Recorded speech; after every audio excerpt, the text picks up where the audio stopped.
Liturhiya. Usa nga programa nga maglalaygay ang mga kaupayan ang pagsimba. Usa nga pagbaton han mga pagkiana. Hiunong han mga pagbag-o han liturhiya. Sumala han Segundo Vaticano. Ang Kabaysay Han Liturhiya.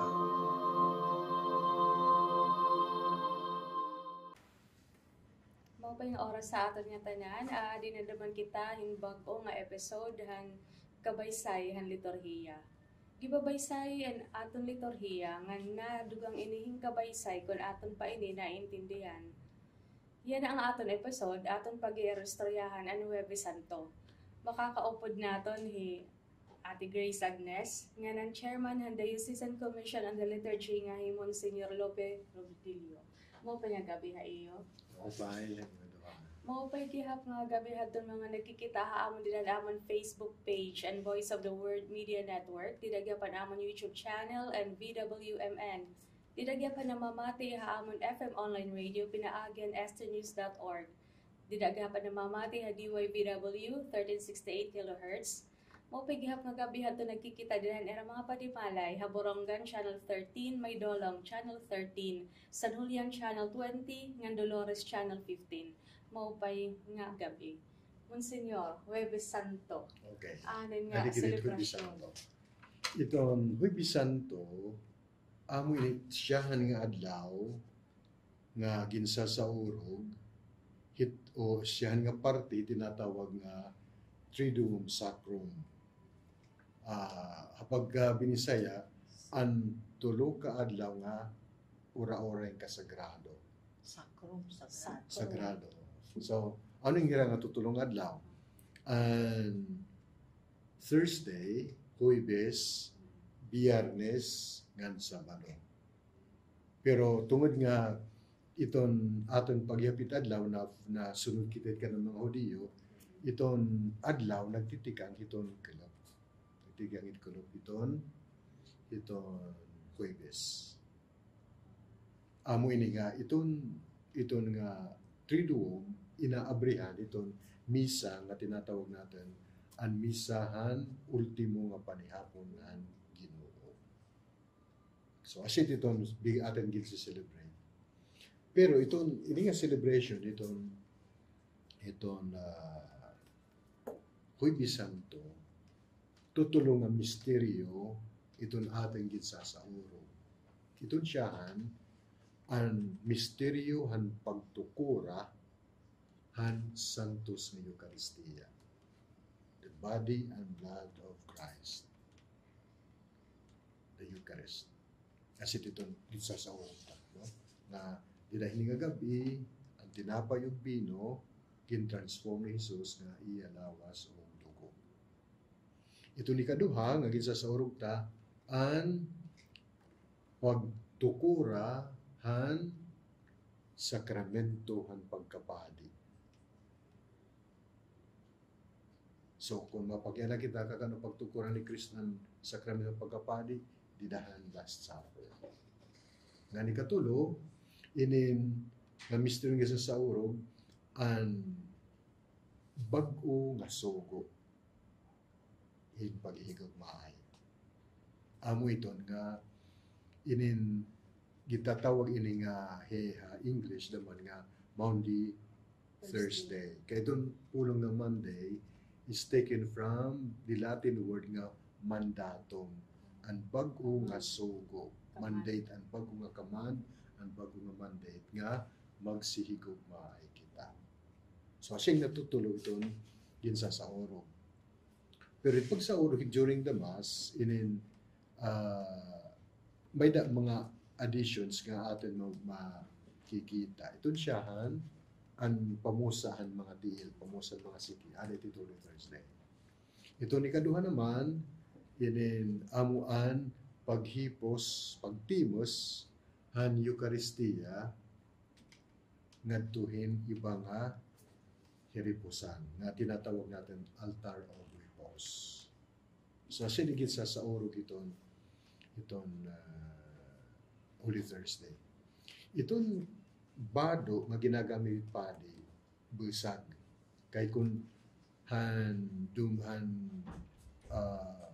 Palm Sunday, ang gitatagan ng emphasis ang victory nga ng martyrdom, dinhini ang pagigigagmaay. Itong color na busag is basically is a symbolism of pagigigmaay. Sigit Kasi kasal. Charity. Sigit kasalan. Charity. Asyet, asyet, nga pagkasal.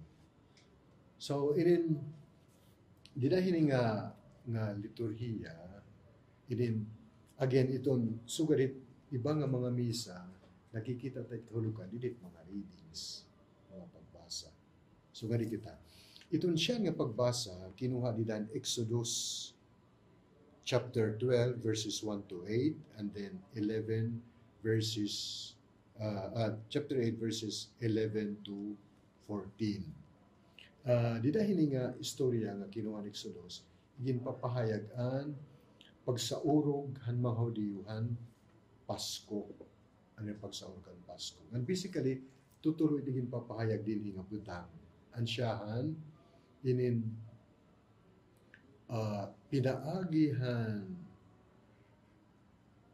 pinaagihan ira pagsaurgan Pasko, ginhimo hirahan Dios nga bag-o nga bungto. Agab iya kalugaring nga bungto. Laro kong kulay ni Msgr, Pasko, diri ni Christmas, Diri, Passover. Passover. Kay Paglabay. itong ta Pasko, dudomit ka Pasko refers to two things, no? Pasko nga pagkataon ni Jesus, Pasko nga paglabay, Passover. Para klaro lang mga nagkikita correct. ato. So itawag ini Pasko. And I remember itong translation nga binisaya han 1935. Ano yung pag-translate ang Passover, diri Pasko, kundi Pisak. Pisak. Pero Pisak is a Hebrew word na Passover. Pisak at na pag-translate. So, First reading, Passover. Passover ang iya theme. So, tutulong nga butang ginahatag din siya. So, kada natin pagmimisa, aton gindudumdum ang kan Kristo pagsakit ng kamatayon. Dida, iyaging constitute nga ano yung mga apostoles, amon siya ng mga paadi. Buhatay niyo. So, nga ginhala, dita kinabuhi nga doon namay, yan, yung gahala din nga santos ng Eucharistia. So, as ito thought it first reading and itong second reading. Itong gospel naman, narelate nga Tuhan aton kingadahin kanina na ikatulong nga misteryo nga sa urugan bag-o nga sugo. Pero, ini nga, so istoryahin John chapter 13, verses 1 to 15. Ang istorya niya kan Kristo pamusa ang mga sigihan mga apostoles. Ginawa ini dito kan St. John. Now, halipot na punta nga introduction Biblia. Kung imo pagkukumpararan itong Ebanghelyo ni San Mateo, San Mateo, San Marcos, San Lucas, kan San Juan. San Mateo, San Marcos, kan Lucas, nga tanan it may istoryahan Last Supper. Institution of the Eucharist. Masari nga, kinuha Kristo, hato nga gabi ang paglingwa iya, Kristo kinuha yung tinapay, yagin pinit-pinit, inatagan mga tinunan, nagsaring amin akong lawas. Kinuha yung bino, iging konsagraan. Manunotis nimo kung makumando ka dyan, wala din ito istorya. Han paghimuhan tinapay ng ilawas ng dugo. Lugod, ang istorya nga, katapos nila mga kinuha yung susitwalya, pinamusaan ng mga tingin. Kaya nga sugat. Tungod nga, itong pakyani, hain ta makikita it kahulugan it santos nga Eucharistia. Para kan San Juan, dilit pamusa it mga tingin. Practical na niya approach. Practical. So kung mapakyana kita, ano yung kahulugan Eucharistia at kinabuhi? Pamusa it mga tingin. Pamusa. So, ining kamanmitan paghigugma, nakikita ingid nga paghigugma ni Kristo at Eucharistia. Iti Eucharistia gin pipinit-pinit ani lawas. Sa ingid nga paghigugma gin pipinit-pinit at kinabuhi. amo ito nga ipadi andaan o siya diri kakauna niya paglulugaringan nga iya nga tanan diri iya pagpipinit-pinitan iton ibang nga tikip iya hatag pagpakita nga asin tungod nga kinabuhi diri para imo pero gin papaambit nimo nga dahil ibang mga tao ngan inin itaw nga nagpapaangbit hinitaw mga papaangbit itaw nga makakahatagin sugod nga gagma itaw nga maarang magpaubos. Itaw nga maarang pagpaubos, amo iti babaro yung pagserbi. Amo ito nga, it symbolism, di istorya kan Kristo ginkuha, an iya bado, saan may mamusan, mga tiil. Ini simbolo ini nga, kan Kristo na gintanggalan niya pagka-Diyos, ginkuha niya pagka-Diyos, nahimo nga tao, pero di lang nahimo tao, ginkuha niya pagin ordinary nga tao na himuhi nga surungan. As it symbolism ang pagkuha ni Kristo niya pado. Basi makapagserbi. Kay magkakapagserbi kung para kan sa nuwan, makakapagserbi la kita hitawin ng adwebet kung mga hambal kita. Itong tao nga hatasit tukso, itao nga proud, iti kalugarin, iti babaring pagserbi, iti focus, iti kalugaringan, iti mga tao. So, asya nga itong padi, andes mamusa, mga pinaka-apostoles, yung nagbabaliw. Nagginuhukas, iti yan siya sa mga. Nagsusutanan na lang. Nagbabakos na marikawan. Kaya naman senior nga, tiil. Punta. Ang nakadaman ng Ebanghelyo, nasa man nga, paritaw nga mo malinis na, tiil na lang itong kinanglan. Pero actually, kayo nga tiil, kaya hakulturahan Hebrew, itong tao nga naglalakad, mahuga mo di sikimanda. So, ang pamusahit mga tiil, buruhatan inhin mga slave. So, pananglitan, may dani mo bangkete, hay balay, mangingimbitar ka. So, ang mga tao, kanagbabaraktas man, maghugaw ang mga siki. So, may tindihan mga tadyaw, di ba itong istorya itong chapter 2 St. John, may tungudan karasal nga nakalain mga tadyaw nga ginamuhi. Ang gamit ito, pamusa ang mga bisita. Diri rin mo. Pamusa itong mga tiil. Pamusa. Kay, kung ba, in sign of contact, courtesy.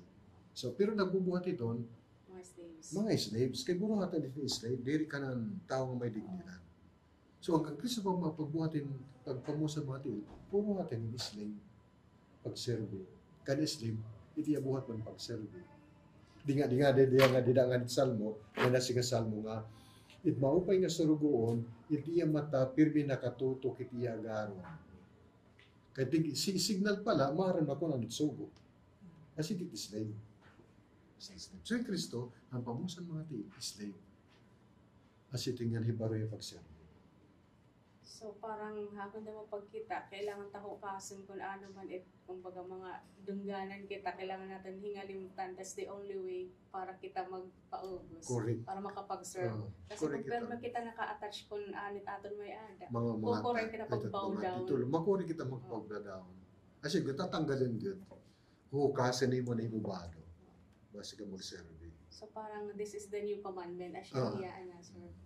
Tapos, Monsignor, ang pag-establish ang Eucharist and body and blood of Christ, at siya ang Last Supper. Siya ang Last Supper. Amo ito nga itong misa, tinatawag din Mass of the Evening of the Last Supper. Evening Mass of the Last Supper. So, asya ini naman itrason kay ano nga may bagay handaan kada parokya kung Holy Thursday. Parang may mga kaon. Asya ito, reenactment ba kung tadama ito? Reenactment ang Last Supper. Asya ka, may na natin reenactment ang mga apostoles. Pero, itong bagong nga rules, labi na kan Pope Juan, kan Pope Francis, although, padang pa rin John Paul, siyahan, kan John Paul, imod kalalakinan. No? Kay liturgy nasa yung vir. V-I-R means in Latin, English is men. Siyahan nga modification, siyahan, dirit necessary nga 12. Necessary nga 12. Kay inin iton liturhiya kariyag manggad nga ini nga rito maipakita nga inin simbolo hin service na pagpangabas na makiti tao. Amo ini nga dito mga recommendation lang nila na sir nga pwede kuhaan iton mga tao tikang hin mga sectors kitson society. Pwede naman men and women. Amo ito yung sa Roma, high stage na may babae sa tulong agin bubuhay papusan ni pangasigi. So not necessarily nga 12, not necessarily. Nasir lang several ng mga tao-tao. Pero ang ating tradition, Kasi maninaraan, hinasin naraan, amo ito yun dosing yung mga in fact, di ba, nagbabado pa hingkan mga apostoles. And last year, di nga cathedral, mga madre, mga babae na iba. Nila. Mga babae. So, pwede ito. So, awit igin bubutang, itra-transfer nga di hiton bag-o nga balitangan. Kaya mo, kay di kangit nga katimit misa, Passion Night ni Cristo. Waray misa. Born of Christ, ni Cristo it. Kasi tirason kung kayo nga, pag ditingit misa, pari naharap, kay greeting kan Cristo, na symbolize by the altar. Eucharistic table. Eucharistic table. So, it is symbol of Christ. So, pag white, iya mantel, symbolism man, kan Cristo paglubsiha iya. Dinahan niya passion. may naman ko na-observe in Holy Thursday, parang inililibot ang Eucharist, di ba? Kama nagkakaluhod. Siya ito, non-transfer. Oo, ay pag-transfer. Yung tinatawag Tapos, na transfer. may ada pa, parang pinakapandong. Oo. Kaya ano Pag- gusto, tapos may pa may Dili, paghatag hindig nila dito, Aha. paghatag hindig nila, nga, ini nga gindadarata, ang lawas ng dugo ni Kristo. So, Asya ito, niya nga may da pandong. may da palyo. Palyo Tinatawag tao. ng palyo. Tapos, Gindadarin inom katao, Oo. di ba? Nasirong naman. Pero So- wala naman nag-order na order nga may ginsasaling sinari. Kay, you have to remember, clapper, tawid on clapper. Clapper. Clapper. Ginarin dumanta nga, pag misa hiton, last mas maining nga, Holy Thursday.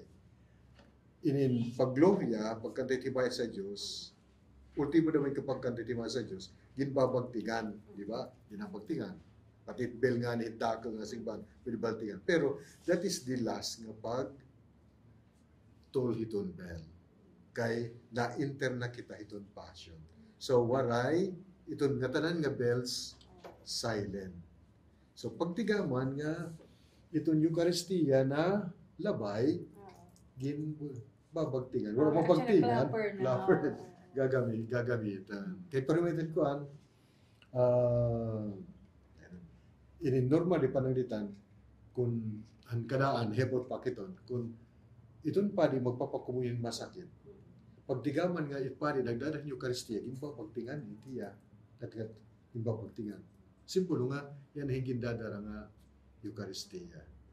Kapisa nga ninyo lang gimbabagtingan.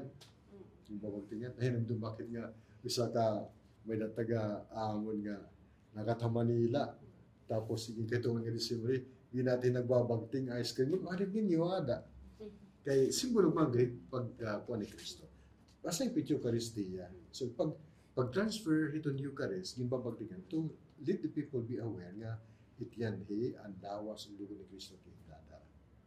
Kasi dito ka ayakaw mo. So, asya ngayon yung mga kahulugan. Kaya, So, Monsignor, gid-mention naman yung nga iton Holy Thursday, yung nga hiunong damanan kang Kristo pagkapadi, di ba? Oo.